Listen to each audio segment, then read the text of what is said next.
కోనసీమ జిల్లా ఇరుసుమండ బ్లోట్ ఇప్పుడిప్పుడే అదుపులోకి వస్తోంది. దీంతో ఇరుసుమండ, లక్కవరం, చింతలపల్లి, గుబ్బలవారిపాలెం ప్రజలు ఊపిరి పీల్చుకున్నారు. అధికారుల హామీతో పునరావాస కేంద్రాల నుంచి గ్రామంలోని ఇళ్లకు చేరుకుంటున్నారు. యథావిధిగా రోజువారీ పనుల్లో నిమగ్నమవుతున్నారు. ఇక బ్లోట్ ప్రాంతంలో రెస్క్యూ ఆపరేషన్ కొనసాగుతూనే ఉంది.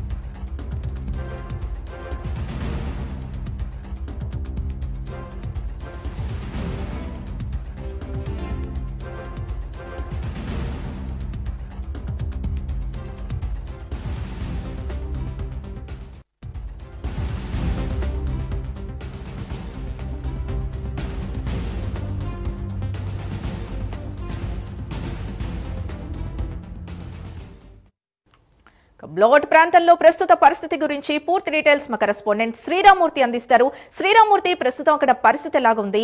పునరావాస కేంద్రాల్లో ఉన్న ప్రజలందరూ తిరిగి గ్రామాలకు వచ్చినట్టేనా? ఇంకా ఎంత సమయం పడుతుంది పూర్తిగా కంట్రోల్లోకి రావడానికి?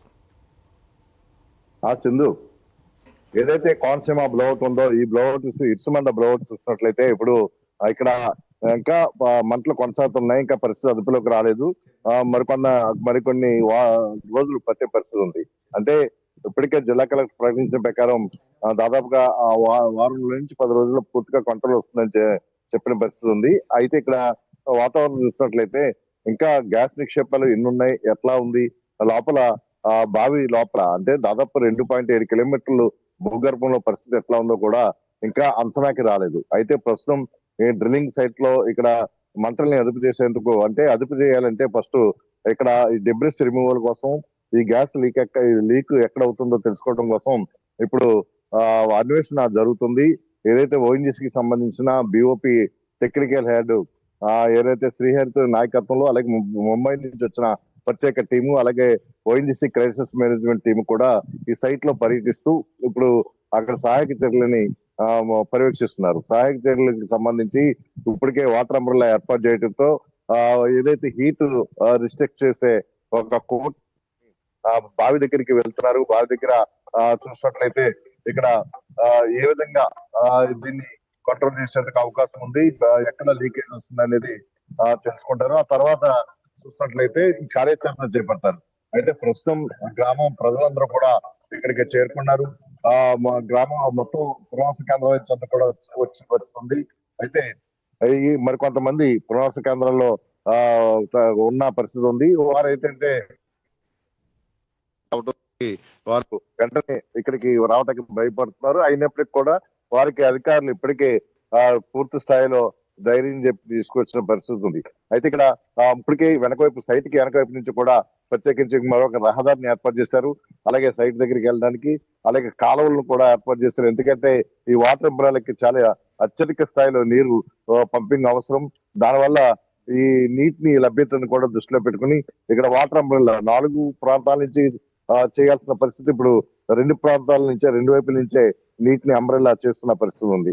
అయితే ఇప్పుడు మధ్యాహ్నం 3:30 గంటలకి జిల్లా కలెక్టర్ మహేష్ కుమార్ మళ్ళీ దీని మీద మరొక మీడియా సమావేశం ఏర్పాటు చేయనున్నారు. పూర్తి వివరాలు కూడా వెల్లడిస్తామని కూడా తెలుస్తుంది. అయితే ఇప్పటికే ఇక్కడ అమలాపురం ఎంపీ గంటి హరీష్ మాధూర్, అలాగే రాజుల ఎమ్మెల్యే దేవా వరప్రసాద్ కూడా ఇప్పుడు ఈ ప్రాంతంలో పర్యటించారు. మళ్ళీ ఇక్కడ ఇప్పుడు సమీక్షించారు అధికారులతోటి. అలాగే ఇప్పుడు ఇంటింటికి వెళ్ళి కూడా బాధిత ఎవరైతే ప్రజలు ఉన్నారో వాళ్ళందరూ కూడా ధైర్యం చెప్తున్నారు. ఏదైతే ఇది పూర్తిగా కంట్రోల్ చేయాలంటే కనుక ఇప్పుడు లీక్ అవుతున్న గ్యాస్ ఏ ప్రాంతం నుంచి అవుతుంది, ఎంత పరిణామంలో అవుతుంది, దాన్ని అక్కడ అరికట్టడానికి ఎలాంటి చర్యలు చేపట్టాలి, ఇప్పుడు అక్కడ ఉన్న రిగ్ డెబ్రిస్ అంతా కూడా తొలగించాలంటే ఎన్ని రోజులు పడుతుంది, ఆ తొలగించిన తర్వాత వెల్ క్యాపింగ్ అని చేస్తారు, ఆ వెల్ క్యాపింగ్ చేయడానికి ఎంత టైం పడుతుంది అనేది కూడా ఒక అంచనాకు వచ్చిన తర్వాత ఇక్కడ పరిస్థితులు సాంకేతిక నైపుణ్యం సరిపోని పక్షంలో అమెరికా నుంచి కూడా విదేశీ నిపుణులు కూడా తెప్పించడానికి ఇప్పటికే ఓఎన్జీసీ అధికారులు కూడా చర్చించారు. ఈ విషయాన్ని ఓఎన్జీసీ టెక్నికల్ డైరెక్టర్ సక్సేనా కూడా ప్రకటించారు. అయితే ప్రస్తుతం అయితే దీన్ని అదుపులో ఉంది. ఈ మంటల వల్ల చుట్టుపక్కల ప్రజలకు ఎలాంటి ఇబ్బంది కాదు. అలాగే గ్యాస్ శబ్దం ఏదైతే భీకరమైన శబ్దం వచ్చిందో అది కూడా పూర్తిగా కంట్రోల్ అయింది. ఈ నేపథ్యంలో ఇక్కడ ప్రజలు అయితే ఎవరు ఆందోళన చెందడం అవసరం లేదు. అలాగే విద్యుత్ కూడా పునరుద్ధరణ చేశారు. అన్ని ఇళ్ళకి కూడా కరెంటు మళ్ళీ తిరిగి పునరుద్ధరించారు. దీనివల్ల ఎలాంటి ఇబ్బందులు లేవు. ప్రజలు మాత్రం ధైర్యంగా ఇళ్లకు వచ్చి ఉండొచ్చు అని చెప్పేసి కూడా నిన్న ఎంపీ హరీష్ మధుర్, అలాగే ఎమ్మెల్యే వరప్రసాద్, అలాగే కలెక్టర్ మహేష్ కుమార్ కూడా విజ్ఞప్తి చేసిన పరిస్థితి ఉంది. ఈ నేపథ్యంలో యథావిధిగా గ్రామాలకు వచ్చిన ప్రజలందరూ కూడా నిత్యం జనజీవన స్రవంతిలో ఎలాగైతే ఉంటుందో అలాగనే ఇక్కడ కార్యక్రమాలు కొనసాగుతున్నాయి. మరోవైపు ఓఎన్జీసీకి సంబంధించిన సిబ్బంది మొత్తం క్రైసిస్ మేనేజ్మెంట్ టీం అంతా కూడా ఇక్కడ ఈ సహాయక చర్యల్లో పాల్గొంటున్నారు. రెస్క్యూ ఆపరేషన్స్ వేగవంతంగా జరుగుతున్నాయి. ఏదైనా కానీ ఇప్పుడు ప్రస్తుతం పరిసర ప్రాంతాలకు ఎలాంటి ఇబ్బంది లేదు. ఆల్రెడీ జరగాల్సిన నష్టం కొబ్బరి తోటలకి, వరి చేలకి, రైతులకి ఇక్కడ జరగాల్సిన నష్టం జరిగిపోయింది. ఇప్పుడు అదుపు చేసే చర్యలు కనుక చేసుకోకపోతే అది గ్యాస్ ఈ మంటలు అలాగే కొనసాగే పరిస్థితి ఉంది. కాబట్టి దీన్ని పూర్తి స్థాయిలో అదుపు చేయాలి, వెల్ క్యాపింగ్ అనేది చేయాలి. దీనికోసం ఒక వీక్ డేస్ సమయం పడుతుందని ప్రస్తుతం వెలువడుతున్న గ్యాస్ ని దృష్టిలో పెట్టుకుని అధికారులు అలాగే ఓఎన్జీసీ నిపుణులు కూడా ఒక అంచనాకు వచ్చినట్టుగా ఇప్పుడు తెలుస్తుంది. Sindhu. Right, thank you Sriramurthy.